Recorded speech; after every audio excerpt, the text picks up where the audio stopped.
నమస్తే, నేను Kavitha. Welcome to I dream news morning discussion. 6 గ్యారంటీల కోసమే రేవంత్ సర్కార్ సమగ్ర కుటుంబ సర్వే చేయబోతోందా? సమగ్ర కుటుంబ సర్వే చేశాకనే 6 గ్యారంటీల మీద ఒక క్లారిటీ అనేది రాబోతోందా? ప్రధానమంత్రి నరేంద్ర మోదీతో సీఎం హోదాలో రేవంత్ రెడ్డి ఫస్ట్ ఎవర్ మీటింగ్లో ఏం డిస్కస్ చేయబోతున్నారు? 6 గ్యారంటీలతో పాటుగా అప్పుకు సంబంధించి అంశాలు ఏవైనా ప్రస్తావనకు వస్తాయా? వీటి గురించి మనం మాట్లాడుకోబోతున్నాం. ప్రస్తుతం మనతో పాటుగా ఉన్నారు సీనియర్ జర్నలిస్ట్ ఉప్పల్ లక్ష్మణ్ గారు. లక్ష్మణ్ గారు, నమస్కారం అండి. నమస్తే. సో వెరీ ఫస్ట్ మీటింగ్ జరగబోతోంది ప్రధానమంత్రి నరేంద్ర మోదీతో సీఎం రేవంత్ రెడ్డి భేటీ అనేది. ఏ అంశాలు ప్రస్తావనకు వస్తాయండి? మామూలుగా మొదటిసారి వెళ్ళి కలుస్తున్నారు కాబట్టి కట్టశీకాలే ఉండే అవకాశం ఉంటది. అంటే పెద్దగా ప్రెజర్ చేసే అవకాశం ఉండదు. అందువల్ల కట్టశీకాలు వాళ్ళు ప్రధానమంత్రి కార్యాలయం కూడా అనుమతి ఇస్తుంది. ఎందుకంటే ముఖ్యమంత్రిగా ఎన్నికయ్యారు కాబట్టి, పార్టీలు ఏదైనా కావచ్చు, ముఖ్యమంత్రి కాబట్టి. అయితే ఏంటంటే సమయం ఎంత ఇచ్చారు, ఆ సమయంలో ఏం మాట్లాడగలుగుతారు, ఏం చెప్పగలుగుతారు? ఓన్లీ కట్టసీతోనే ముగుస్తుందా?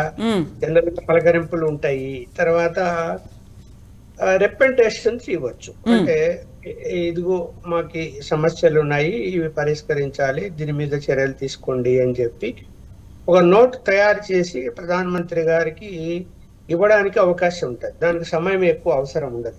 డిస్కషన్ కి అయితే సమయం అవసరం ఉంటది. రిప్రజెంటేషన్ ఇవ్వడానికి 1 minute చాలు కదా. అవును. అందువలన అది ప్రధానమంత్రి కార్యాలయం ఒక ముఖ్యమంత్రి వచ్చి స్వయంగా కొన్ని డిమాండ్ల మీద వినతి పత్రం ఇచ్చిన తర్వాత అది ఏదో మన జిల్లా కలెక్టర్ ఆఫీసులో, ఎంఆర్ఓ ఆఫీసులో చెత్తపుట్టలు వేసినట్టు అక్కడ వేయరు. ప్రతిదానికి అక్నాలెడ్జ్మెంట్ ఉంటది. దాని మీద ఏ డిపార్ట్మెంట్లకు పంపించాలనో వాళ్ళు అక్కడి నుంచి ప్రధానమంత్రి కార్యాలయం నుంచి ఆ డిపార్ట్మెంట్లకు వెళ్తాయి. తర్వాత దానికి సంబంధించిన మంత్రులు అవసరమైతే ఆ మంత్రులను మళ్ళీ కలవాల్సి వస్తుంది. ఇప్పుడు ఈయన ఏమిస్తున్నాడు అనేది ఇంకా పత్రికల్లో గాని మీడియాలో గాని ఏమి రిప్రజెంటేషన్ ఇవ్వబోతున్నాడు రాలేదు. బహుశా అక్కడికి వెళ్లే లోపల ఆయన ఏదైనా వినతి పత్రం తయారు చేసి ఉంటే అది ఇవ్వక ముందు తెలియకపోయినా ఇచ్చిన తర్వాత అయినా కూడా దాన్ని ప్రజలకైతే తెలియజేస్తారు. ఎందుకంటే ఈయన విధానము ఏది ప్రతిదీ కూడా నేను ప్రజలకు చేస్తాను అని చెప్తున్నాడు కాబట్టి అదేం రహస్యంగా ఏం పెట్టాడు ఆయన. రాజకీయ అంశాలు ఏమైనా మాట్లాడుకుంటే అవి ఎవరు చెప్పారు అనుకోండి, అవి మనం ఏమి అడిగేదానికి కూడా ఉండదు. ఏం మాట్లాడుతున్నారు, ఏం చేస్తున్నారు అని. ఇప్పుడు అక్కడేమో బీజేపీ, ఈయనేమో కాంగ్రెస్ కాబట్టి రాజకీయాలు మాట్లాడుకునే అవకాశం కూడా లేదు అక్కడ. కేవలం ముఖ్యమంత్రి హోదాలో, ఆయన ప్రధానమంత్రి హోదాలో అపాయింట్మెంట్ ఉంటుంది. ఈయన ఏం చెప్పాల్సి చెప్తాడు. ఇప్పుడు మనకి ఇక్కడ ఏంటంటే మీరు అన్నట్టు ఆర్థిక పరమైనటువంటి ఇబ్బందులు ఉన్నవి. ఇప్పుడు 6 గ్యారంటీలు గాని ఇంకా ఇతర హామీలు గాని అన్ని ఇంప్లిమెంట్ చెయ్యాలి అంటే సరే ఒక్కొక్కరు ఒక విధంగా 80 లక్షల కోట్లు కావచ్చు, 1,00,000 కోట్లు కావచ్చు అని చెప్తూ ఉన్నప్పుడు మరి అదనంగా దాన్ని ఇప్పుడు ఆల్రెడీ అప్పుల్లో ఉంది 6 లక్షల దాకా కోట్ల వరకు. మరి అప్పులు సరే, అప్పులంటే దానికి మళ్ళీ నెల అయితే వడ్డీలు కట్టుకుంటూ ఉండాలి. రెవెన్యూ ఎలా పెరుగుతుంది? సడన్ గా రెవెన్యూ పెరగదు కదా ఏ రాష్ట్రం. కొంచెం రెవెన్యూ పెరగడానికి ఏమైనా చర్యలు తీసుకోగలిగితే పెరిగే అవకాశం ఉంటుంది. అది సమయం పడుతుంది. కానీ ఈలోగా రాష్ట్రాన్ని ముందుకు తీసుకెళ్ళాలి అంటే డే టు డే డబ్బులు లేక ఎక్కడ అప్పులు తీసుకురావాలి, ఎక్కడ ఇతర కార్పొరేషన్ల ఉన్న నిధులను ప్రభుత్వం డైవర్ట్ చేసుకొని వాటిని ఖర్చు పెట్టడము. ఆల్రెడీ అవి కూడా పెట్టి ఉంది గత ప్రభుత్వం. కార్పొరేషన్లో ఉన్న నిధులు కూడా డ్రా చేసేసుకొని వేరే అవసరాలకు వాడింది. సో ఇప్పుడు ఈ ఆర్థిక పరిస్థితి చిక్కు నుంచి కొంచెం బయటపడాలంటే కేంద్ర ప్రభుత్వము సహాయం తప్పకుండా అవసరమవుతుంది. ఇప్పుడు ఎఫ్ఆర్ఎంబి రిలాక్సేషన్ లో కొంత వెసులుబాటు వాళ్ళు కేంద్రము కొన్ని అంశాలు ఇప్పుడు గత ప్రభుత్వంలో ఏం చేశారంటే కొన్ని అంశాలు మేము అమలు చెయ్యము అని చెప్పి ఆయన మరి కేసీఆర్ గారు కేంద్ర ప్రభుత్వంతో ఢీ కొట్టి ఏం చేసిండు, నేను మీటర్లు పెట్టను అన్నాడు. మీటర్లు పెట్టకపోతే మేము ఎఫ్ఆర్ఎంబిలో మీకు ఇంత శాతం ఇవ్వము అన్నారు. అది పోయింది. ఇప్పుడు ఏమన్నా మరి వీళ్ళు పెట్టగలుగుతారా? పెడితే అది ఆ యొక్క నిధులు వస్తాయి, పెట్టకపోతే రావు. మరి ఏ నిర్ణయం తీసుకుంటారు? ఇప్పుడు ఉత్తమ్ కుమార్ రెడ్డి చాలా క్లియర్ గా, అయ్యా బాబు అది రైతులకు మీటర్లు పెట్టడం కాదు, అక్కడ ఉన్నటువంటి ట్రాన్స్ఫార్మర్లకు మీటర్లు పెడతారు, అకౌంటబిలిటీ కోసం ఎంత వినియోగిస్తున్నాము విద్యుత్తు అనే దాని మీద సబ్సిడీ ఇవ్వాలి కాబట్టి రైతులకు దానికి పెట్టమని కేంద్ర ప్రభుత్వం చెప్పింది. కానీ రైతుల మోటార్లకు మీటర్లు పెట్టి బిల్లులు వేస్తారు అన్నది అబద్ధము అని సాక్షాత్తు ఉత్తమ్ కుమార్ రెడ్డి ఆయన పార్లమెంటు మెంబర్ గా ఆ కమిటీలో ఉన్నాడు. అందువల్ల ఆయన క్లియర్ గా చెప్పాడు అది అబద్ధము అని. సో ఇప్పుడు దాన్ని ఏమన్నా ప్రభుత్వం దగ్గర ఆయన ఇప్పుడు ఇవాళ మేము పెడతాము అని చెప్పి లెటర్ ఇస్తాడేమో తెలియదు. పెడితే వెంటనే నిధులు రిలీజ్ అవుతాయి. అవును, ఇలా అలాగే ప్రాజెక్టులకు నిధులు కావాలి. ఇప్పుడు పాలమూరు రంగారెడ్డి ప్రాజెక్టు ఊరికే శంకుస్థాపన చేశారు, మమ అనిపించారు కానీ గత ప్రభుత్వము ఆ ప్రాజెక్టు నిర్మాణం అయితే పనులు సాగటం లేదు, దాని నిధులు లేవు. అందువలన అలాగే కృష్ణా వాటర్ డిస్ప్యూట్ కూడా ఉంది, అది కోర్టు వరకు వెళ్ళి ఉంది. అందువలన ఆ విషయంలో కూడా నిధులు అడగవచ్చు.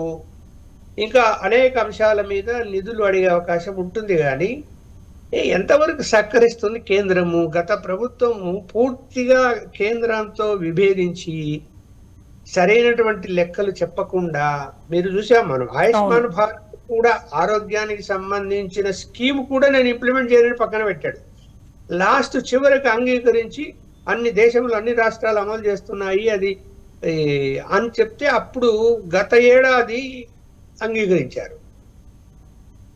అందువలన ఆ ధోరణిలో ప్రస్తుత ముఖ్యమంత్రి ఒకవేళ పార్టీ పరంగా వ్యతిరేకత ఉన్నప్పటికీ కూడా ఈ ముఖ్యమంత్రి నాకు కేంద్ర ప్రభుత్వం సహకారం కావాల్సిందే అనేటువంటి ధోరణిలో పోతున్నట్టే మనకు కనిపిస్తుంది. ఆయన మాటల్లో కూడా అదే చెప్తూ ఉన్నాడు. అవును, ప్రతిపక్ష పార్టీని కూడా కలుపుకొని నేను వెళ్తాను, ఎవరిని ఏమి పక్కన పెట్టను అని చెప్పాడు, అసెంబ్లీలోనే చెప్పాడు ఆయన. అందువలన ఒక మంచి పరిణామం. ఎందుకంటే ప్రతిపక్షాలను కలుపుకొని ఉన్న అంశాలను జనం ముందు ప్రజల ముందు పెట్టి ఇదిగో మేము ఈ ప్రయత్నాలు చేస్తున్నాము, ఇంతవరకు చేయగలుగుతారు. హామీలు ఇస్తారు, ఎన్నికల ముందు చెప్తారు మేము 100 రోజుల్లో స్టార్ట్ చేస్తాము అని చెప్పి, కొన్ని సాధ్యం కావు, కరెంటు కొంత సమయం పడుతుంది, ప్రజలకు నచ్చ చెప్తారు, ఒప్పుకుంటారు ప్రజలు. ఏమని పెద్ద విషయమా? ఇక్కడ ప్రతిపక్షాలు ఓకే విమర్శలు చేయవచ్చు, నువ్వు 9వ తేదీ ప్రమాణ స్వీకారం చేసి ఆ రోజు నుంచి ఇంప్లిమెంట్ చేశాను అని చెప్పి నిలదీసి అడగచ్చేమో. అడగడంలో తప్పులేదు, అడగనివ్వండి, విమర్శలు చేస్తారు చేయనివ్వండి, ఎందుకంటే ప్రశ్నించే వాళ్ళు కూడా ఉండాలి, లేకపోతే పట్టించుకోరు వీళ్ళు. ఇప్పుడు ప్రధానమంత్రి దగ్గర ఖచ్చితంగా ఏదైనా ఎందుకు అంటే పార్లమెంట్ ఎన్నికలు రాబోతున్నాయి కాబట్టి. అవును, బీజేపీ ఒక టార్గెట్ అనేది 100 రోజులు అనేది కాంగ్రెస్ ప్రభుత్వమే పెట్టుకుంది కాబట్టి కేంద్ర ప్రభుత్వం కూడా సానుకూలంగానే వ్యవహరిస్తుంది. ఇప్పుడు అసెంబ్లీ ఎన్నికలు అయిపోయాయి, దాంతో కేంద్ర బీజేపీకి ఇంకా అవసరం లేదు. పార్లమెంట్ ఎన్నికల్లో వాళ్ళకి కొంత పర్సెంటేజ్ ఓట్ల శాతం పెరిగింది, 8 నుంచి 16కు పెరిగింది, ఆల్రెడీ 4 మెంబర్స్ ఉన్నారు అనేటువంటి ఆలోచన ఉన్నప్పుడు ఇంకా 4 పెంచుకోవాలని అనుకుంటారు కదా. అనుకున్నప్పుడు రాష్ట్రానికి ఏమీ చేయలేదు అంటే ప్రజలు ఓటు ఎందుకేస్తారు? అందువలన ఖచ్చితంగా ఈయన కూడా పాజిటివ్ గానే ఉన్నాడు కాబట్టి ప్రభుత్వంతో, కేంద్ర ప్రభుత్వంతో. చూడు, మన రాష్ట్రపతి గారు వచ్చి రిసీవ్ చేసుకున్నారు, రేపు ప్రధానమంత్రి వచ్చినా రిసీవ్ చేసుకుంటాడు. గతంలో అలాంటివన్నీ లేవు కదా, ఎవరు మంత్రులు పంపించి ఇవన్నీ చేశారు కదా, ఒక రిప్రజెంటేటివ్ మాత్రమే వెళ్ళేవాళ్ళు.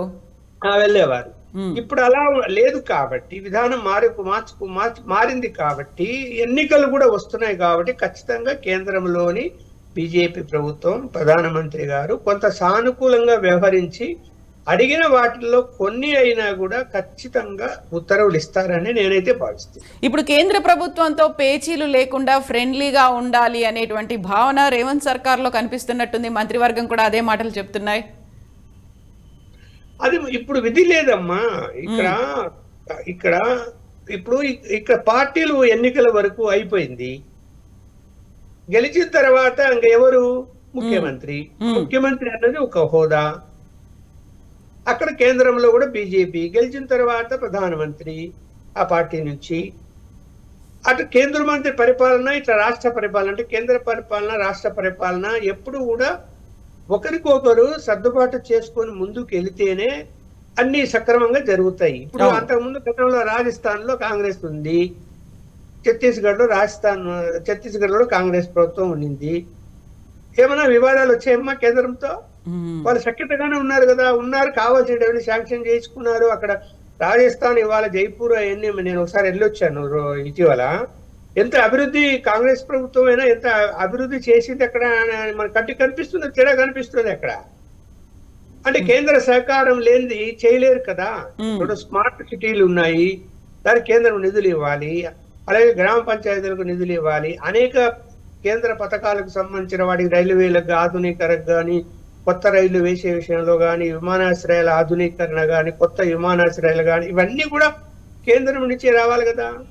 ఇక్కడ అవన్నీ వాళ్ళు ఇస్తూ ఉన్నప్పుడు వాటిని తీసుకొని రాష్ట్రాన్ని అభివృద్ధి పనులకు తీసుకెళ్దాము అనే ఆలోచన లేకుండా వాళ్ళు ఇస్తే అదేదో నరేంద్ర మోడీ ఇంటి నుంచి ఈయనకి ఇచ్చినట్టు కేసీఆర్ కు ఆయన నా శత్రువు, ఆయన దగ్గర నుంచి నేను తీసుకుంటున్నాను ఏమనుకుంటారో అనేటువంటి ఆలోచన చేశారని అనిపిస్తున్నది. అది తప్పు. అక్కడ నరేంద్ర మోడీ గారు కాదు ఉండే, అక్కడ ప్రధానమంత్రి గారు కూర్చున్నారు సీట్లో. ఆయనైనా ఏమైనా జోబులోంచి ఇస్తాడా? మనమంతా పన్నులు కట్టిన రూపంలో వచ్చిన నిధుల నుంచే కదా రాష్ట్రాలకు ఇస్తారు వాళ్ళు కూడా. అవును, ఇచ్చినప్పుడు సరే వాళ్ళు ఏంటంటే ఇప్పుడు జిఎస్టి వచ్చిన తర్వాత ఒక అన్ని రాష్ట్రాల యొక్క జనాభా ప్రాతిపదిక మీద ఆ కోటా నిర్ణయించి ప్రతి నెల వాళ్ళు మిస్ కాకుండా టయానికి రిలీజ్ చేస్తున్నది కేంద్ర ప్రభుత్వం. సో ఆ నిధులు ముందు వస్తాయి కాబట్టి కొంత ఉద్యోగస్తులకు జీతాలు కానీ ఇతర అంశాలు కానీ ఇబ్బందికరమైన పరిస్థితులు రాష్ట్రాలకు ఇవ్వాలి లేవు. అదనంగా నిధులు తెప్పించుకోవడానికి అనేక స్కీములు ఇంప్లిమెంట్ చేసుకోవడానికి నిధులు కావాలి. అభివృద్ధి అంటే అదే. ఇప్పుడు రెవెన్యూ ఎలా పెరుగుతుందమ్మా? అభివృద్ధి జరిగితేనే రెవెన్యూ పెరుగుతుంది. ఇప్పుడు సాఫ్ట్వేర్ రంగంలో మనం చాలా ముందున్నాము, విపరీతంగా సాఫ్ట్వేర్ రంగం పెరిగింది. సరే, అది న్యాచురల్ గా పెరిగింది. కొంత ప్రభుత్వము కొంత ఫ్లైఓవర్లు వేసి, కొంత రహదారులు కొత్తవి వేసి, రోడ్లు వెడల్పుగా వేసి చేసింది. గత ప్రభుత్వం కూడా మనం ఏమీ చేయలేదు అనలేదు, చేశారు కాబట్టి హైదరాబాద్ నగరంలో వాళ్ళకి 17 సీట్లు రాగలిగినాయి. బీఆర్ఎస్ పార్టీకి అప్పుడు ఇక్కడ సర్కార్ ఏర్పాటు చేసిన కాంగ్రెస్ కి రాలేదు, ఇక్కడ రాలేదు కదా. అందువలన వాళ్ళు కొంతవరకు చేశారు కాబట్టి రెవెన్యూ ఇప్పుడు మనకు తెలంగాణ ప్రభుత్వంలో మొత్తం రెవెన్యూలో 60% ఒక్క హైదరాబాద్ నగరం నుంచే వస్తుందమ్మా. చిన్న విషయం అది. మొత్తం రెవెన్యూలో 60% హైదరాబాద్ నుంచి ఉంటే అంటే ఎంత అభివృద్ధి చెందిందని చెప్పాలి మనము. ఇంకా అభివృద్ధి చెందుతుంది. ఇప్పుడు ఈ ముఖ్యమంత్రి కూడా కొత్త నగరాన్ని నిర్మించాల్సిన అవసరం ఉంది, చుట్టుపక్కల ఇంకా అభివృద్ధి చెందాలా అని చెప్తున్నాడు. అది ప్రోత్సాహం ఇచ్చి కేంద్ర ప్రభుత్వం సహకారం ఇచ్చింది అనుకోండి, వాళ్ళు రింగ్ రోడ్లు వేయాలి, ఇంకా చుట్టూ ఒక పెద్ద హైవేనే ఏర్పాటు చేయాలని చెప్పి కిషన్ రెడ్డి ఒకసారి ప్రకటించున్నాడు. హైదరాబాద్ చుట్టూ రింగ్ రోడ్డు కాకుండా ఒక హైవే లాంటిది కనెక్టివిటీ కోసం వేయాలన్నాడు. అది వేస్తే ఇంకా నగరం విస్తరిస్తుంది. నగరం విస్తరించే కొద్దీ ఏమైపోతుంది, కన్స్ట్రక్షన్స్ పెరుగుతాయి, అంటే రియల్ ఎస్టేట్ వ్యాపారం పెరుగుతుంది. పెరిగినప్పుడు రిజిస్ట్రేషన్లు పెరుగుతాయి, కొనుగోలు శక్తి పెరుగుతుంది. దానివల్ల రెవెన్యూ ఖచ్చితంగా పెరుగుతుంది ఆటోమేటిక్ గా. సో ఇప్పుడు ఆర్థిక ప్రగతి అనేది సాధించాలి, ఎట్ ద సేమ్ టైం అప్పులకి సంబంధించి వాటిని ఎలా తీర్చాలి, ఎలా ముందుకెళ్ళాలి, కేంద్ర సహకారం ఎలా తీసుకోవాలి, ఇవన్నీ కూడా ముందున్నటువంటి సవాళ్ళుగా కనిపిస్తున్నాయి కదా రేవంత్ సర్కార్కి. అవును.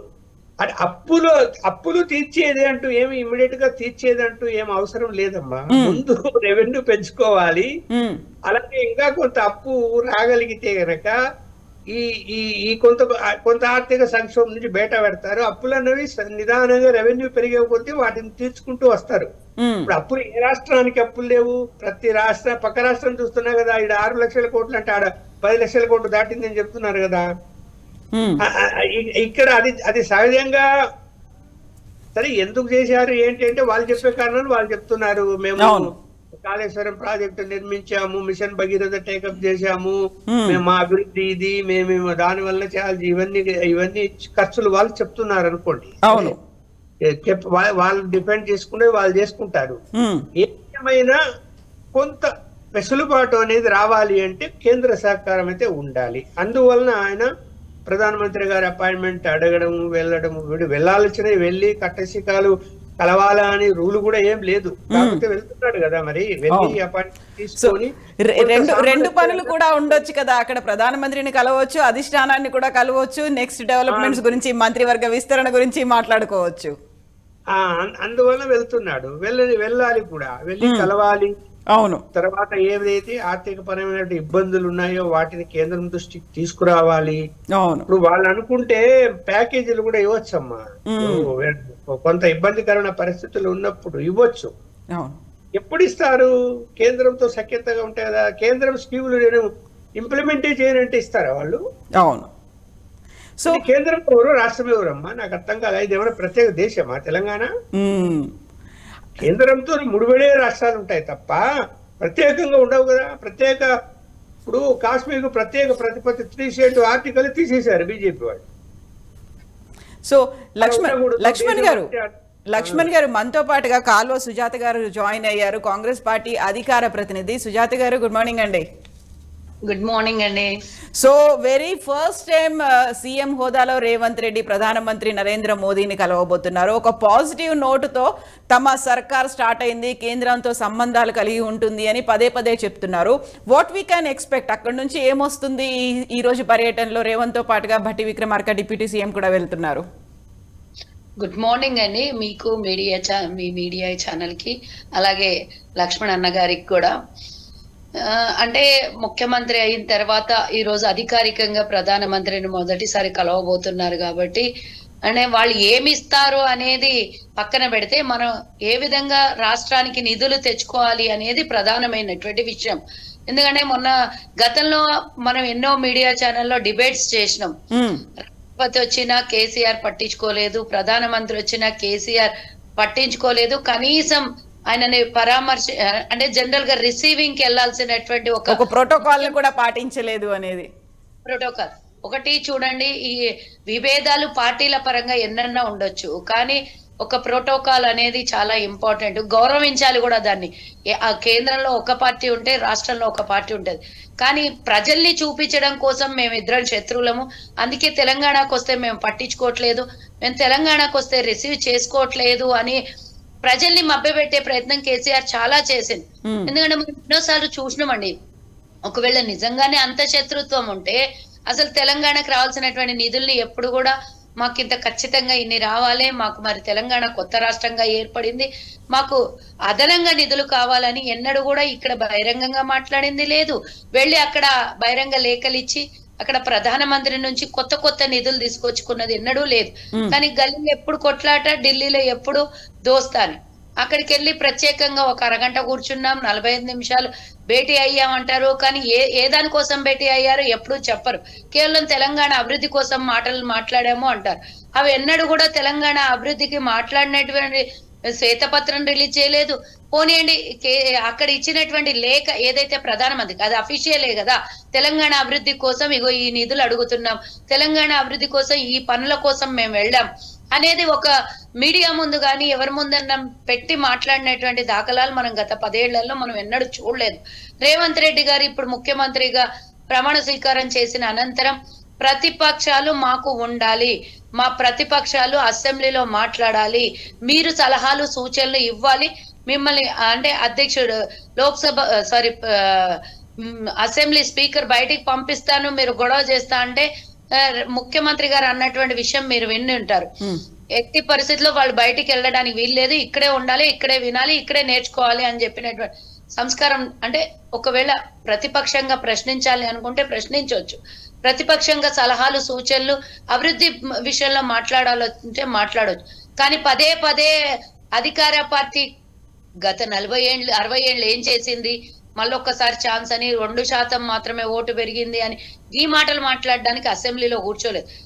మ్యాండేట్ ఇచ్చేసిండ్రు ప్రజలు. మమ్మల్ని అధికారంలో కూర్చోబెట్టారు, మీకు ప్రతిపక్షంలో కూర్చోబెట్టారు.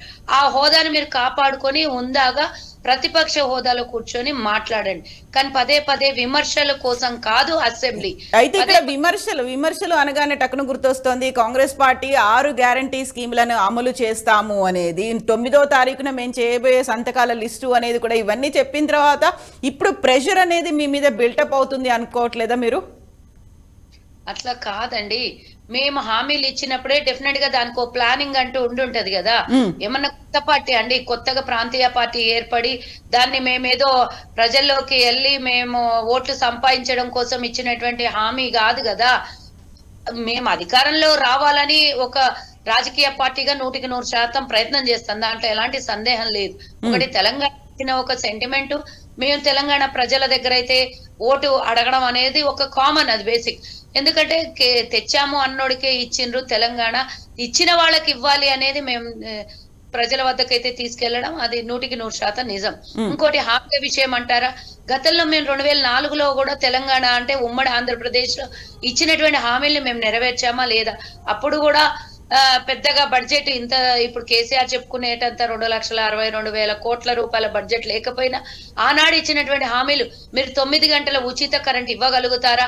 అదే ఇదాని ప్రతిపక్షంలో ఆనాడు ఉన్నటువంటి టీడీపీ అధికారంలో ఉన్నప్పుడు మాట్లాడారు, ప్రతిపక్షంకి వెళ్ళాక కూడా మాట్లాడారు.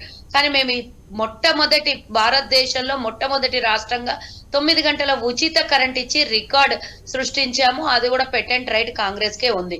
కాబట్టి ఇచ్చిన హామీలు మేము నెరవేర్చాం. 1 2 అండి, కాంగ్రెస్ 2004 నుంచి 14 వరకు చెప్పినవి చేసింది, చెప్పకుండా కూడా ఎన్నో చేసింది. 108 నుంచి మొదలు పెడితే ఆరోగ్యశ్రీ, ఔటర్ రింగ్ రోడ్డు, అలాగే ఇంటర్నేషనల్ ఎయిర్పోర్ట్, ఇలా ఐటీ సంస్థల నిర్మాణము 1 కాదు 2 కాదు.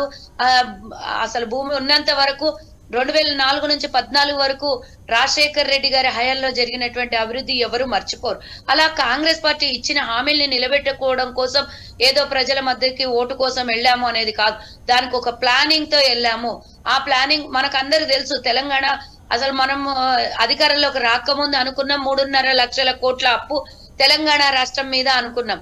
కానీ ఈ రోజు తవ్వినా కొద్దీ అసలు పాముల పుట్టలో నుంచి పాములు బయటికి వెళ్ళినట్టు అసలు దోపిడీకి అంతు లేకుండా పోయింది. అప్పులకు అసలు చిక్కకుండా పోయినటువంటి ఈ సర్కారు ప్రతిపక్షాన్ని గళం ఇప్పనీయకుండా, మాట్లాడనీయకుండా, ప్రశ్నించనీయకుండా, అసలు అధికారులతో రివ్యూ మీటింగ్లు పెట్టకుండా అసలు లోపల కాలిపోతోంది. రాష్ట్రం అప్పుల కుప్పగా మారిపోయింది.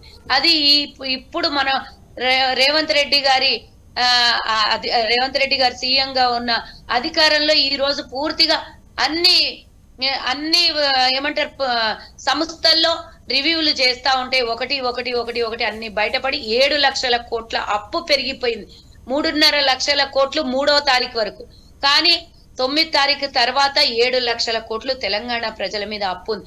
ఇంకా ఎంత ఉందో ఇప్పటి వరకు జరిగిన విషయాలే మనం మాట్లాడుకున్నాం. సివిల్ సప్లైలో 57,000 కోట్ల అప్పు, ఎలక్ట్రిసిటీ డిపార్ట్మెంట్ లో 85,000 కోట్ల అప్పు. ఇలా ఒక్కొక్కటా 2 ఎన్ని రివ్యూలు జరిగితే అన్ని చోట అప్పుల కుప్పగా మారింది. ఇవన్నీ మాకు ముందే తెలుసు. మనం 3.5 అనుకుంటే 7 పెరిగింది, కానీ మనకు అప్పులు ఉన్నాయి, డబ్బులు లేవు అనేది కూడా తెలుసు, ఖజానా ఖాళీగా ఉందని. కానీ అధికారం ఇచ్చిన తర్వాత ఏదో 2 రోజుల కోసం అధికారం కాదు కదా, పూర్తిగా 5 సంవత్సరాలు పరిపాలించాలంటే ప్రజలకు ఇచ్చినటువంటి హామీని నెరవేర్చాలి. దాని ప్రకారంగా ఒక ప్లానింగ్ ఉంటది, దానికి బడ్జెట్ ఏ విధంగా వస్తది, దానికి రెవెన్యూ ఎలా జనరేట్ చేసుకోవాలి అనేది రేవంత్ రెడ్డి గారికి స్పష్టమైనటువంటి ఆలోచన ఉంది. దానికి చాలా మంది ఇచ్చినటువంటి సలహాలు, సూచనలే అనుకోండి, ప్లానింగే అనుకోండి, ఏది ఏమైనా అన్ని హామీల్ని ఒకటిగా మేము నెరవేరుస్తాం. 9వ తారీఖున 6 సంతకాల గ్యారంటీ మీద సంతకం పెట్టాం, కానీ మేము 100 రోజుల సమయం అడిగాం. ఇందాక సోదరులు అన్నారు, లక్ష్మణ్ సోదరులు అన్నారు, 1 రోజు అటు ఇటు అవుతుంది, కానీ ఇచ్చిన హామీల్ని నెరవేర్చాల్సినటువంటి బాధ్యత అధికారంలో ఉన్న పార్టీది డెఫినెట్ గా. కానీ ఏమన్నా 100 రోజులు అని అంటే కోర్టు కేసులో నీకు ఆనాడు నిరూపించుకోకపోతే 101వ రోజు నీకు ఉరిశిక్ష పడుతుంది అన్నట్టు కాదు కదా. ప్రజలకి ఎక్స్ప్లెనేషన్ ఇవ్వడానికి మాకుంది. మేము 100 రోజుల్లో పూర్తి చేస్తామన్నా పూర్తి చేస్తాం, ఏది ఏమైనా కూడా మేము పూర్తి చేస్తాం. చూడండి, 10 సంవత్సరాలు అయిందండి ఆ అధికారంలో ఉండి కేసీఆర్ ప్రభుత్వం మొన్నటి వరకు. ఆ 10 సంవత్సరాల్లో ఒక్క కొత్త రేషన్ కార్డు ఇవ్వలేదు. కానీ యా, ఇప్పుడు ఆ పాయింట్ లక్ష్మణ్ గారితో మాట్లాడదాము.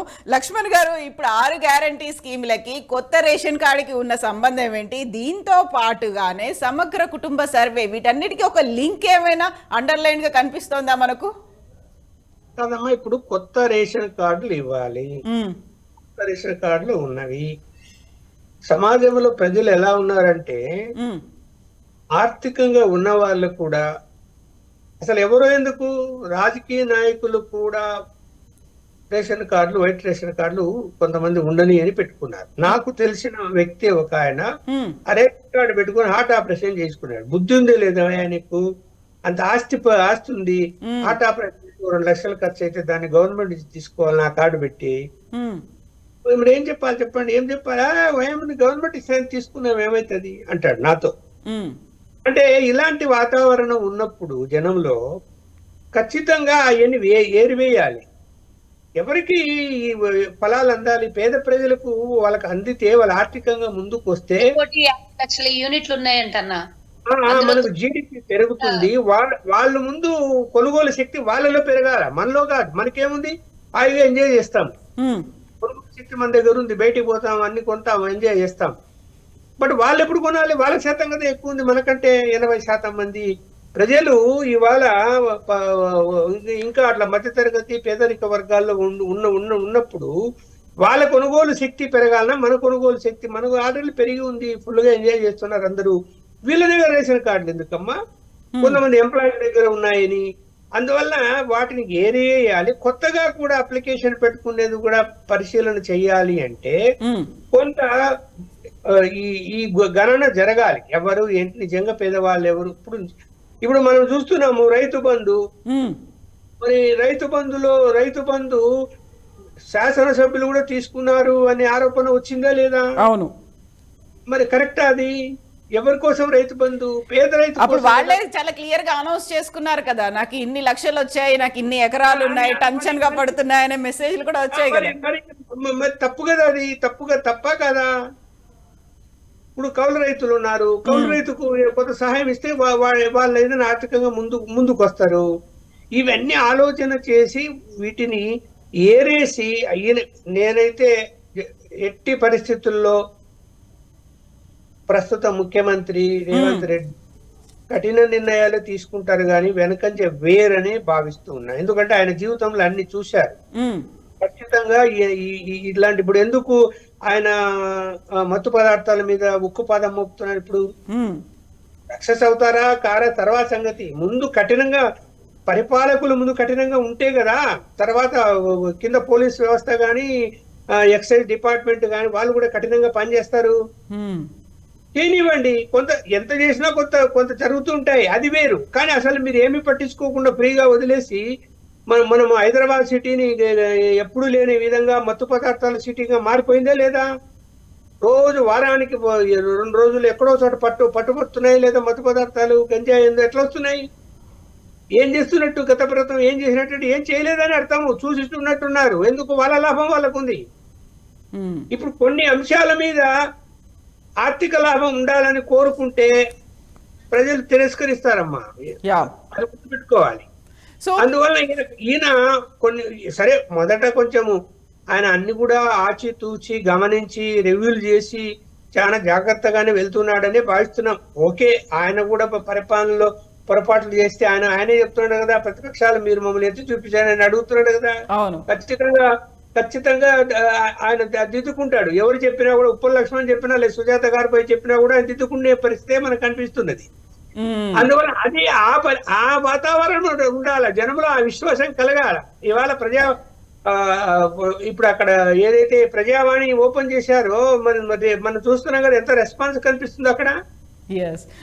సుజాత గారు, ఇప్పుడు ప్రజల్లో విశ్వాసం కలగాలి, at the same time Congress సర్కార్ మీద పెట్టుకున్నటువంటి నమ్మకాన్ని కూడా పోగొట్టుకోకుండా చూసుకోవాల్సిన అవసరం ఉంది. ఇప్పుడు ఉన్నటువంటి రేషన్ కార్డులకు సంబంధించి ఎంతమంది వైట్ రేషన్ కార్డుకు అర్హులు, అందులో ఫిల్టర్ చేయాలి అనే లెక్కలన్నీ సమగ్ర కుటుంబ సర్వేతో తేలుతాయి. ఒకవేళ రేషన్ కార్డులను కనుక కదిలించినట్టయితే అక్కడ బోల్డంతమంది అనర్హులు, లేకుంటే లక్ష్మణ్ గారు చెప్పినట్టుగా లబ్ధిదారులు వేరే వాళ్ళు కూడా వచ్చి ఇందులో జాయిన్ అవ్వడం, ఇవన్నిటినీ ఒక తేనె తుట్టని కదిలించినట్టు కాదా? డెఫినెట్ ఇప్పుడు ఒకటి మంచి చేయాలంటే కొంత శత్రుత్వమైన కష్టమైన ఏదైనా ఏర్పడవచ్చు, దానికి ప్రాబ్లం.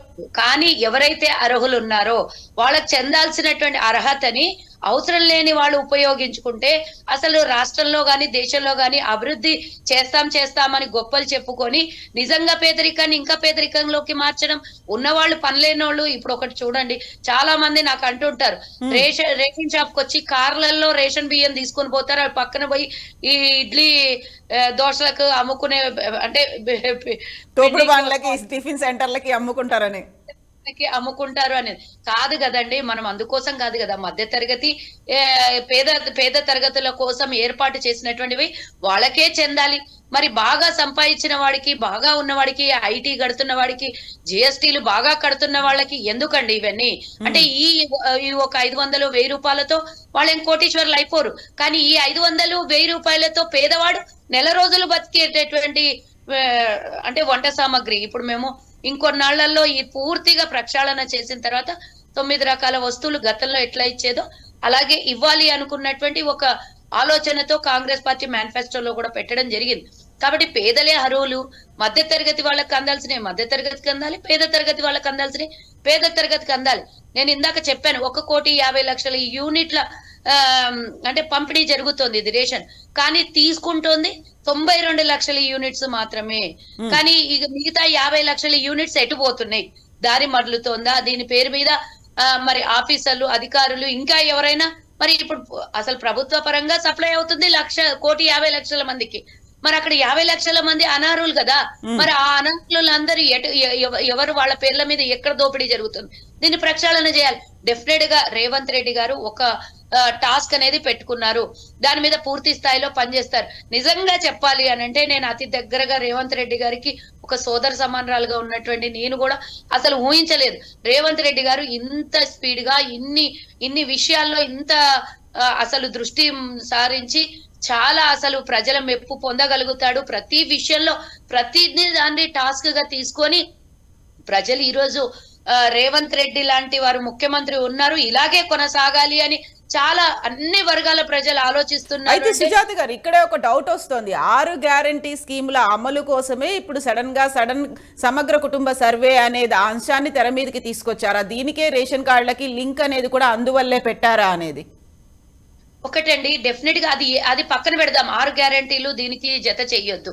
అర్హులైన వాళ్ళకి మనం ఇచ్చే పథకాలు అందాలి. ఎవరు పడితే వాళ్ళు తీసుకొని ప్రభుత్వ ఖజానాకి గండి కొడితే అసలు పేదలకు అందవు కదా. మనము ప్రభుత్వము సెస్ వసూలు చేస్తుంది, దేనికోసం? జిఎస్టీలు అవన్నీ వసూలు చేస్తుంది. అసలు ప్రభుత్వం నడవాలి, ప్రభుత్వం ఇచ్చినటువంటి పథకాలు నడవడం కోసం ఇవన్నీ ప్రభుత్వము ఇంకా రెవెన్యూ అంటే డెవలప్మెంట్ చేసుకోవాలి అని అనుకుంటే జిఎస్టీల రూపంలో వచ్చిన డబ్బే కదా అసలు మనం ప్రజలకు అభివృద్ధి చేసేది. మరి అవన్నీ దుర్వినియోగం చెంది తప్పుదారిలో పోతుంటే మనం ఇచ్చినటువంటి హామీలు ఎవరికి అందుతున్నాయి? అసలు కాదు. ఈ 6 హామీలు వాటిలంతటా వాళ్ళు జరిగిపోతూనే ఉంటాయి. ఆ హామీలు ఇప్పుడు 28వ తారీఖు నుంచి రేషన్ కార్డుల అప్లికేషన్లు, మళ్ళీ అలాగే ఇందిరమ్మ ఇండ్లు, ఇలా 500 రూపాయలు బోనస్ గా రైతులకు ఇచ్చేది, 2 లక్షల రుణమాఫీ, దీని మీద ఇంకా 28వ తారీఖు నుంచి జరుగుతూనే ఉంటది. దేని పని దాందే. 6 గ్యారంటీల పని 6 గ్యారంటీలే. రాష్ట్ర అభివృద్ధిని దృష్టిలో పెట్టుకొని గతంలో జరిగినటువంటి నష్టాలు, దోపిడీని అరికట్టడం కోసం రేవంత్ రెడ్డి గారు పూర్తి స్థాయిలో అధికారులతో కూర్చొని రివ్యూలు జరపడము. ఇంకోటి మొన్న చూసిన ఉదయం నుంచి రాత్రి వరకు అసలు రేవంత్ అన్నకి అసలు ఆరోగ్యం అస్సలు బాగాలేదు. మొన్న అస్సలు నిన్న మధ్యాహ్నం వరకు రేవంత్ అన్న అసలుకే ఆరోగ్యం చాలా ఇబ్బందిగా ఉండింది. అంటే థ్రోట్ ఇన్ఫెక్షన్ వచ్చి చాలా ఇబ్బందిగా ఉన్నా కూడా మొన్న ఉదయం నుంచి సాయంత్రం వరకు కలెక్టర్లతో కానీ ఎస్పీలతో కానీ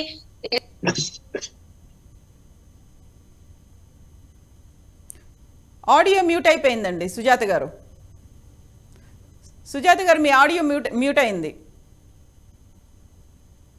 సో లక్ష్మణ్ గారు, ఇప్పుడు ఒక డౌట్ అనేది వస్తుంది. ఒక లింక్ చేసిన తర్వాత ఒక కుటుంబానికి ఎన్ని రకాల స్కీములు వర్తిస్తాయి అనే దాంతో పాటుగా ఒక క్యాప్ అనేది ఏదైనా పెడతారా అనేది. సో ఇవన్నీ సమగ్ర కుటుంబ సర్వే చేసిన తర్వాత మాత్రమే ఆ లబ్ధిదారులు ఎవరెవరికి మన సంక్షేమం అందాలి, ఏ కుటుంబంలో ఎంతమందికి ఈ స్కీమ్ చేరుతుంది, అందరూ అర్హులా కాదా, ఇవన్నిటిని నిర్ణయాలు లెక్కలు తేలడానికి కోసమే సమగ్ర కుటుంబ సర్వే అనేది వినిపిస్తోంది. నిజమేనా? అవునమ్మా, తప్పదు. ఇక్కడ లీకేజీ ఉంది అంటే దుర్వినియోగం జరుగుతున్నది. దాన్ని ఎట్లా ఆపుతారు? సమగ్ర కుటుంబ సర్వే జరిగితే ఇప్పుడు చాలా మంది మాకు రేషన్ కార్డు రాలేదు, మేము అప్లికేషన్లు పెట్టుకుంటున్నా కూడా మమ్మల్ని పట్టించుకున్న వాళ్ళు లేరు, ఎంఆర్ఓ ఆఫీస్ పోయి లెటర్ ఇచ్చినా కూడా వాళ్ళు ఎంక్వైరీకి రావడం లేదు. ఇప్పుడు ఇది నగరం అమ్మా, అనేక ఇతర రాష్ట్రాల నుంచి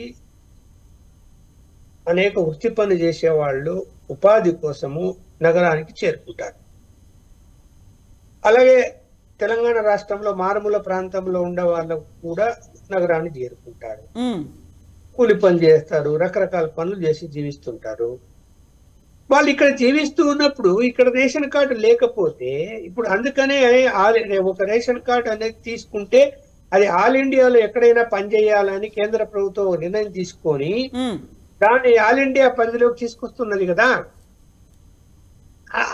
అక్కడ రేషన్ కార్డు ఇంట్లో మర్చిపోవడము, పోగొట్టుకోవడము జరిగి ఉంటది అనుకున్నాను. ఇక్కడ వచ్చి సంవత్సరమో 2 సంవత్సరాలు 3 సంవత్సరాలు అయినా కార్డు లేకపోతే బియ్యం ఎలా అందుతాయి వాళ్ళకు? కాబట్టి ఏం చేయాలి? అక్కడ ఎప్పటి నుంచి వచ్చారు, ఏ రాష్ట్రం నుంచి వచ్చారు, ఎన్ని సంవత్సరాల నుంచి ఉన్నారు, అక్కడ కార్డు ఉందా లేదా, అక్కడ కార్డు ఉంటే ఆ కార్డు రద్దు చేసుకొని ఇక్కడ తీసుకోవాలి. అది ఆ విధంగా అలా ఈ సర్వే చేయటం వల్ల ఏమైపోతుందంటే, ఎవరైతే ఇందాక నేను చెప్పినట్టు డబ్బున్న వాళ్ళు కూడా కార్డు తీసుకొని ఉన్నారో అవన్నీ తీసేయాల్సి వస్తుంది. సరే, దాని మీద కొంత ప్రతిపక్షాలు గందరగోళం చేస్తే చేయనివ్వండి. ఎవరో కార్డు లేదని ఆయన నా కార్డు పోయింది అని చెప్పి నాకు ఇవ్వడం లేదు అని చెప్పి కంప్లైంట్ ఇవ్వనంటే ఎంక్వైరీ చేస్తారు. ఆయన యొక్క ఆర్థిక పరిస్థితిని చూస్తారు కదా, ఇంటికి వస్తే తెలిసిపోతుంది కదా. అందుకని గతంలో ఏం చెప్పేవాళ్ళంటే, ఒక ఫ్యాన్ ఉందా, 2 ఫ్యాన్లు ఉన్నాయా, ఇంట్లో ఏసీ ఉందా, కూలర్ ఉందా, ఇవన్నీ ఉంటే కార్డు ఎందుకు ఇవ్వాలా, ఇవన్నీ ఉన్నప్పుడు ఆర్థికంగా బాగా ఉన్నప్పుడే కదా అని ఒకప్పుడు అవన్నీ సర్వే చేసి అవి ఉన్న వాళ్ళకి ఇవ్వలేదు. అయితే ఇప్పుడు కేసీఆర్ గవర్నమెంట్ కూడా సమగ్ర కుటుంబ సర్వే చేసింది కదా, ఆ వివరాలన్నీ దాంతో తేలింది ఏంటి అంటే? ఎస్ సుజాత గారు చెప్పండి. కేసీఆర్ చేసి చెప్పండి, సుజాత గారిని అడగండి. లక్ష్మణ్ అన్న, దాంతో తేలింది ఏంటంటే ధరణి పోర్టల్ తీసుకొని రావడానికి కారణమైంది. ధరణి పోర్టల్లో సమగ్ర సర్వే, కుటుంబ సర్వే అయినా సరే, వాళ్ళ ఆస్తుల వివరాలైనా సరే, వాళ్ళకు ఉన్నటువంటి దస్తావేజుల వివరాలు అన్ని దొరికినాయి కాబట్టి ధరణిలో వాళ్ళకి కావాల్సినంత మార్పిడి చేసుకోవడానికి అవకాశం దొరికిందనే చెప్పుకోవాలి. సో ఈసారి ఇప్పుడు ఏం తేలుతుంది మరి? డెఫినెట్ గా ధరణి తీసుకొని పక్కన పడేస్తాం. జన్మభూమి అని పేరు పెట్టినాం. జన్మభూమిలో ఎవరి భూమి వాళ్ళకే, అంటే జన్మ హక్కు, అది వాళ్ళ భూమి వాళ్ళకి చెందేది జన్మ హక్కు. కాబట్టి పూర్తిగా ప్రక్షాళన చేసి గతంలో వాళ్ళ సొంత ఆస్తులు, సొంత భూములు, రైతులు ఎవరైతే సొంతంగా ఉన్నాయో పట్టాలు, పాస్బుక్లు ఉండి ఈ రోజు విచారకరమైనటువంటి బాధ ఏంటంటే సొంతంగా వాళ్ళకి రైతు బంధు కూడా పడుతుంది. విచిత్రం ఏంటంటే కేసీఆర్ ప్రభుత్వంలోనే రైతు బంధు కూడా పడుతుంది, వాళ్ళ పేరు మీదే భూమి ఉంటది. కానీ వాళ్ళ పేరు మీద భూమి మారిపోయి ధరణిలో వేరే వాళ్ళ పేరు వచ్చేస్తుంది. పట్టాలు, పాస్బుక్ లో వాళ్ళ పేరే ఉంటది. ఆ ధరణిలో ఎకరాకి 5,000 ఇప్పుడు రైతు బంధు 5,000 రూపాయలు రైతు బంధు పడుతుంది విడతల వారిగా, కానీ ధరణిలో చూస్తే వాళ్ళ పేరు ఉండదు. ఇది విచిత్రం. తెలంగాణ ప్రభుత్వంలో జరిగినటువంటి, గత ప్రభుత్వంలో చేసినటువంటి విచిత్రాతి విచిత్రాలు. కాబట్టి ఇలాంటివి ప్రక్షాళన చేయాలి. ఇదేమో ఒక్క రోజుతో అయిపోయేది కాదండి. నేను అనుకోవడం 2 సంవత్సరాలు, అంటే చూడండి, మంచి చేయడానికి సంవత్సరాలు పడవచ్చు, చెడు చేయడానికి 1 రోజు సరిపోతుంది. కాబట్టి కేసీఆర్ చేసినటువంటి చెడు మామూలు విషయం కాదు. వాళ్ళ ప్రభుత్వంలో జరిగినటువంటి దోపిడీ మామూలుది కాదు. ఎందుకంటే ఇది మనం దీన్ని చాలా గట్టిగా మాట్లాడుకోవాల్సినటువంటి అవసరం ఏది ఉందంటే, ప్రతిపక్షం లేకుండా 12 మంది ఎమ్మెల్యేలని తీసుకొని వెళ్ళి ప్రతిపక్షం లేకుండా 5గురితో ఎలాంటి బిల్లులు పాస్ కావు. కాబట్టి వాళ్ళు ఇష్టానుసారంగా వాళ్ళ బిల్లులు పాస్ చేసుకోవడానికి ధరణి ఎట్లా పాస్ చేసుకున్నారు. మనం కరోనా సమయంలో అల్లాడుతుంటే వాళ్ళు ధరణి బిల్లుని 3 రోజులు ఎమర్జెన్సీ అన్నట్టుగా పెట్టి బిల్లు పాస్ చేసేసుకున్నారు. కనీసం ప్రతిపక్షాల మాట వినలేదు, నిపుణులతో చర్చలు జరగలేదు, ఎలాంటివి కూడా ఎవరితో కన్సల్ట్ మాట్లాడినటువంటి విషయంలో అంత పెద్ద ధరణి పోర్టల్ ని ప్రవేశపెట్టేటప్పుడు జీవో పాస్ చేసుకునేటప్పుడు ఎన్ని రోజులు అసలు సర్వేలు జరగాలి, ఎన్ని రోజులు దాని మీద చర్చలు జరగాలి, ఒక్క రోజన్నా ప్రతిపక్షాలను మాట్లాడనిచ్చిండ్రా దాని మీద? ఏం చెప్పినా కూడా వినకుండా వాళ్ళు ఇష్టానుసారంగా ధరణి బిల్ ని పాస్ చేసుకున్నారు. ఆ సమయంలోనే కరోనా విజృంభించింది, కానీ దాని మీద మాట్లాడలేదు, అసలు దాని మీద చర్చలు జరగలేదు. ఒక్క పారాసెటమాల్ టాబ్లెట్ వేసుకుంటే కరోనా పారిపోతుందన్న కేసీఆర్ ప్రజలకు అస్సలు పట్టించుకోలేదు. మీరు ఇదే సమయంలో నేను ఇంకో విషయం చెప్పాలనుకున్నా అండి. మొన్న జరిగినటువంటి అసెంబ్లీ సమావేశాలు మనం చూసినాం. గత 10 ఏళ్లుగా ఇలాంటి చర్చలు ఎప్పుడైనా జరిగినాయా? గత 10 ఏళ్లుగా ప్రతిపక్షాలని మాట్లాడే అవకాశం ఇచ్చిండ్రా? ఉదయం నుంచి రాత్రి 7:30, 8:30 వరకు కూడా మొన్న సమావేశాలు జరిగాయి. నాకు ఒక విచిత్రం ఏమనిపించిందంటే, గత ఉమ్మడి రాష్ట్రంలో ఈ విధమైనటువంటి చర్చలు జరిగేవి, ప్రతిపక్షాలకు స్థానం ఉండేది, ఏ పార్టీ అయినా సరే, నాట్ ఓన్లీ కాంగ్రెస్. నేను టీడీపీ ఆయనలో కూడా చూసినాను కొంతమేరకి. కానీ గత ప్రభుత్వాల్లో ఎప్పుడు కూడా అంటే జరిగినటువంటి చర్చలు ఈ 10 ఏళ్లలో అసలు ప్రతిపక్షాలకు అవకాశం ఇవ్వలేదు. ఎమర్జెన్సీ 10 రోజులది 2 రోజులకి 3 రోజులకు కుదించి అసెంబ్లీ పెట్టుకొని తనకు కావాల్సిన బిల్లులు పాస్ చేసుకున్నటువంటి ప్రభుత్వం. ఒక నియంత పోకడ్లు పోయినరు. కానీ రేవంత్ రెడ్డి గారు పదే చెప్తుండ్రు, మీరు చర్చలు జరపండి, మేము రెడీగా ఉన్నాం, మీకు ఎన్ని గంటల సమయం అన్ని ఇస్తాం, ఒక్క రోజు కాదు, మీరు ఎన్ని రోజులు చర్చలు జరపడానికైనా మేము సిద్ధంగా ఉన్నాం, మీతో చర్చలు చేస్తాం, మీరు మాకు సలహాలు సూచనలు ఇవ్వండి అని చెప్తున్నారు. గత ప్రభుత్వంలో ముఖ్యమంత్రి గాని వాళ్ళ మంత్రులు గాని ఎన్నడన్నా మాకు ఇలాంటి అవకాశాలు ఇచ్చారు? మాకు మీన్స్ మనం ప్రతిపక్షంలో కూర్చున్నామంటే ప్రజల వాయిస్ వినిపించడానికి కోసం. అయితే సుజాత గారు ఇక్కడే ఒక చిన్న డౌట్ వస్తుంది. మీరు గతంలో సమైక్యాంధ్రలో ఉన్నటువంటి ఒక ప్రతిపక్షాలకు ఎలా అయితే వెసులుబాటు, ఒక అవకాశం కల్పించారో అలా ఈసారి కనిపించింది రేవంత్ సర్కార్ వచ్చిన తర్వాత, రేవంత్ సీఎం అయిన తర్వాత అన్నప్పుడు ప్రతిసారి బీఆర్ఎస్ ఇదే అంశాన్ని తీసుకొని మిమ్మల్ని ఒక విమర్శ చేస్తూ వస్తోంది. సమైక్య పాలనని మళ్ళీ ఇక్కడ చూపించే ప్రయత్నం ఏమైనా చేస్తోందా అనేది? అంటే పాలన వేరు, కనీసం ప్రజల కోసం పట్టించుకోవడం వేరు. కనీసం ప్రజల గురించి ఎప్పుడన్నా సమైక్య పాలన అంటే ఏంటండి? సమైక్య పాలన అంటే అప్పుడు అభివృద్ధి జరగలేదా? పోనీ నేను ఒకటి అడుగుతానండి, మీకు మిగులు బడ్జెట్ 17,000 కోట్లు ఇచ్చినాం, మీరు ఇప్పుడు మాకేమి ఇచ్చారండి? అదొక్కసారి చెప్పాలి. అప్పుడు ధనిక రాష్ట్రం అన్నాం. ఒక హైదరాబాద్ తో కూడుకున్న రాష్ట్రం అయితేనే ధనిక రాష్ట్రం కదా, ఇప్పుడేమో హైదరాబాద్ ని మొత్తం అప్పులపాలు చేసేసిండ్రు. జిహెచ్ఎంసీలో నిధులు ఉండవు, జీతాలు సమయానికి పడవు. కానీ గత ప్రభుత్వంలో, గత ఉమ్మడి రాష్ట్రంలో, సమైక్యాంధ్రలో ఇలా జరిగేదా? అంటే ఏంటి? అసలు మంచి కోసం భారతదేశాన్ని ఆదర్శంగా తీసుకోవచ్చు, మంచి కోసం ప్రపంచాన్ని కూడా ఆదర్శంగా తీసుకోవచ్చు. గత ప్రభుత్వంలో అన్యాయం జరిగిందనే కదా అందరు కొట్లాడి తెలంగాణ తెచ్చుకున్నారు. మరి తెలంగాణ వచ్చిన తర్వాత తెలంగాణ ప్రజల తలను నుదిటి రాత ఏమన్నా మారిందా? ఇంకా పైగా మీరు ఇప్పుడు మీ ప్రభుత్వంలో మేము 3 లక్షల అప్పు ఈ రోజు నెత్తి మీద భారం వేసుకున్నాం. మేము 2.5 లక్షల అప్పు భారం వేసుకున్నాం. ఇది అసలు సమైక్య ఆంధ్రలో ఉన్నప్పుడు ఈ విధంగా భారం ఉండేనా? మనం ధనిక రాష్ట్రం అన్నప్పుడు అందరూ పర్ క్యాపిటల్ ఇన్కమ్ మీరు చెప్తున్నారు 1,00,000 రూపాయలు, 1,50,000, 2 లక్షలు అని ఇలా చెప్పుకుంటూ పోతున్నారు. పర్ క్యాపిటల్ ఇన్కమ్ అంటే మీ ఉద్దేశంలో అప్ప ఏందో మాకు తెలియదు. పర్ క్యాపిటల్ ఇన్కమ్ అన్నప్పుడు అందరు ధనికులు అయి ఉండాలి, అందరి తల మీద 1,00,000 రూపాయలు ఆదాయం ఉండాలి. కానీ ఈ రోజు ప్రభుత్వం, ఇప్పటి వరకు మొన్నటి వరకు ఉన్న బీఆర్ఎస్ ప్రభుత్వంలో మేము 2 లక్షల అప్పు భారం ఎందుకు మోసాం? ఇదే ధనిక రాష్ట్రం అంటే? అది తెలుసుకోవాల్సినటువంటి అవసరం. గత ప్రభుత్వం, గత పాలకులు, గత సమైక్యాంధ్ర అంటే ఆ సమైక్యాంధ్రలో కూడా అసలు ఏమీ జరగని అభివృద్ధి అని మనం కొట్లాడి తెచ్చుకుంటే, ఆ రోజు మిగులు బడ్జెట్ ఇచ్చినాము, ఆ రోజు ఉద్యోగాలు వచ్చినాయి. ఈ రోజు మీ ప్రభుత్వంలో ఒక్క ఉద్యోగం అని వేసిండ్రా? అంతెందుకు, ఒక్క కొత్త రేషన్ కార్డు. మేము అసలు ప్రజల మధ్యలోకి ఎన్నికల సమయంలో మేము ప్రతి పేదోడి దగ్గరికి వెళ్ళి మేము క్యాంపెయినింగ్ చేస్తుంటే, అమ్మా మాకు రేషన్ కార్డు లేదు, అమ్మా మాకు పెన్షన్ వస్తలేదు అని ఒక్కొక్కళ్ళ బాధ వెళ్ళబుచ్చుకుంటుంటే, అసలు నిజంగా కోరుకొని తెచ్చుకున్న తెలంగాణలో ఈ 9 సంవత్సరాలు అసలు కొత్తగా జరిగినటువంటి అభివృద్ధి ఏంది? ఒక్కొక్కళ్ళకి జరగాల్సినటువంటి అభివృద్ధి కదా. ఇంటికో ఉద్యోగం అంటివి, ఇంటికో ఉద్యోగం విడిచిపెట్టి ఊరికో ఉద్యోగం ఇవ్వకపోతే జిల్లా, ఇప్పుడు మొన్న జీవో 46 లో మీరు చూసుంటారు, డిఎస్సిలో మీరు చూసుంటారు, జిల్లాకు ఒక ఉద్యోగం కూడా రాలేదండి. డిఎస్సిలో 5,089 ఉద్యోగాలు వేస్తే ఒక్కటి జిల్లాకి, మా జిల్లాకి ఒక్క ఉద్యోగం పడలేదు అని అంటే, మరి మనం ఎందుకైనా తెలంగాణ తెచ్చుకున్నాం? ఇది కదా మాట్లాడాలి.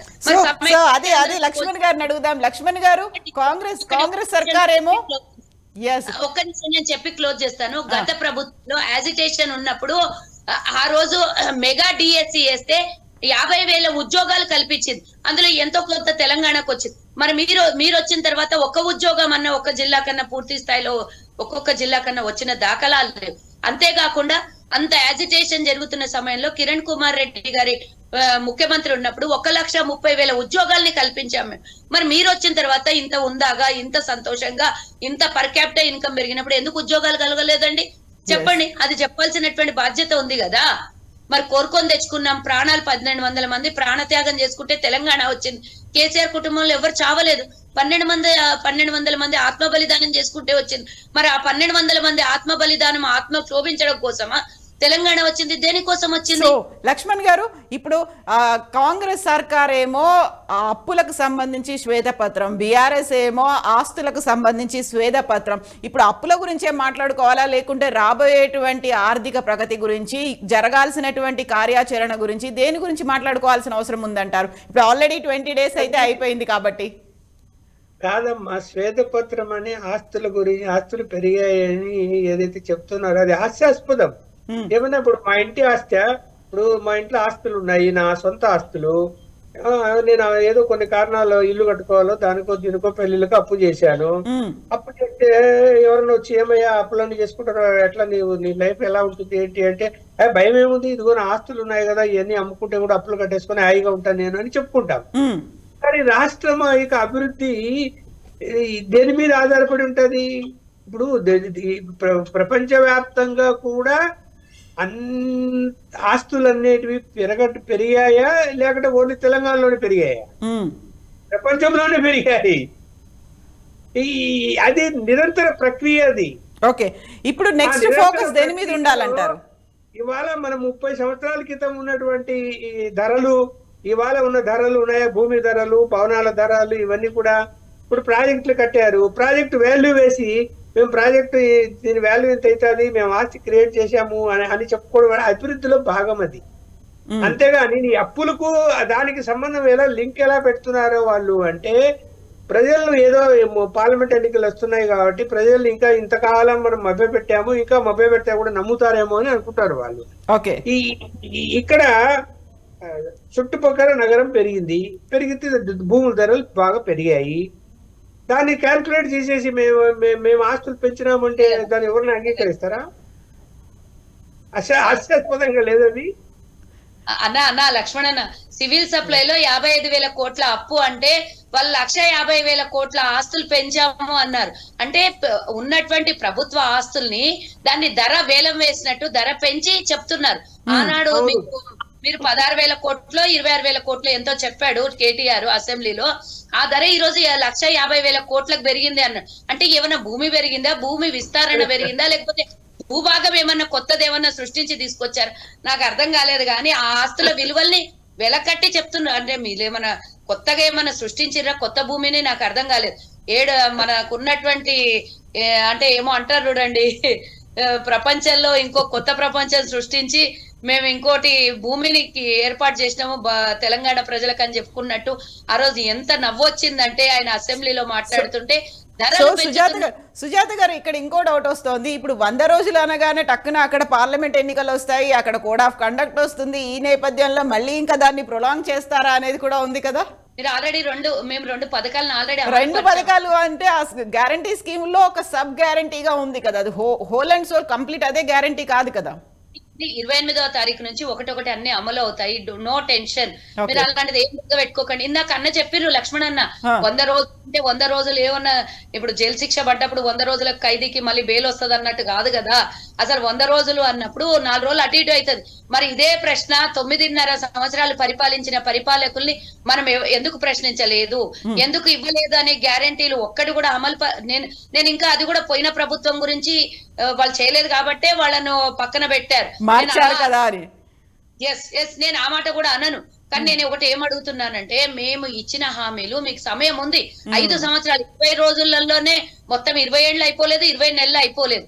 మేము ఇప్పుడిప్పుడే ఒకటి ఈ రోజు రాష్ట్రం మొత్తం ఆదాయంతో కూడుకొని ఆర్థికంగా బాగా ఆర్థికంగా పెరిగిపోయినటువంటి రాష్ట్రం మా చేతిలో పెడితే ఎస్ సుజాత గారు, మీ వాయిస్ మ్యూట్ అయిపోయిందండి. మళ్ళీ మనం కలుసుదాం, మాట్లాడుకుందాం లేటెస్ట్ డెవలప్మెంట్స్ అనేటివి. ఆ తర్వాత 100 రోజుల్లో అమలు అవుతుందా? మీరంత కాన్ఫిడెంట్ గా చెప్తున్నారు. నెక్స్ట్ ఏం జరగబోతుంది మళ్ళీ మనం మాట్లాడుకోవాల్సిన అవసరం అయితే ఉందండి సుజాత గారు.